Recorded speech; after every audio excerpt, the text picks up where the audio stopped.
वफाकी काबीना ने तौहीन अदालत नहीं की, फंड्स की मंजूरी पार्लियामेंट ने ही नहीं दी। अटॉर्नी जनरल की सुप्रीम कोर्ट के बाहर मीडिया से गुफ्तगू। फेडरल कंसोलिडेटेड भी फंड्स कौमी असम्बली की मंजूरी से जारी होता है। मंसूर उस्मान अवान ने नुक्ता उठा दिया। स्पीकर राजा परवेज अशरफ की सदारत में कौमी असम्बली की सलामती कमेटी का इन कैमरा इजलास जारी। आला सिविल और अस्करी कायदीन की शिरकत। इजलास के शुरका को अमन अमान और सिक्योरिटी सूरत हाल पर ब्रीफिंग। कौमी असम्बली का इजलास भी कुछ देर बाद शुरू होगा।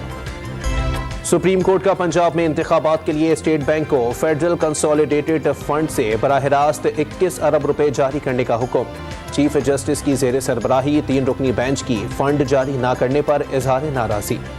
90 दिन में इंतखाबात की आईनी शिक पर अमल चाहते हैं। हुकूमत NRO बचाने के लिए इलेक्शन से भाग रही है।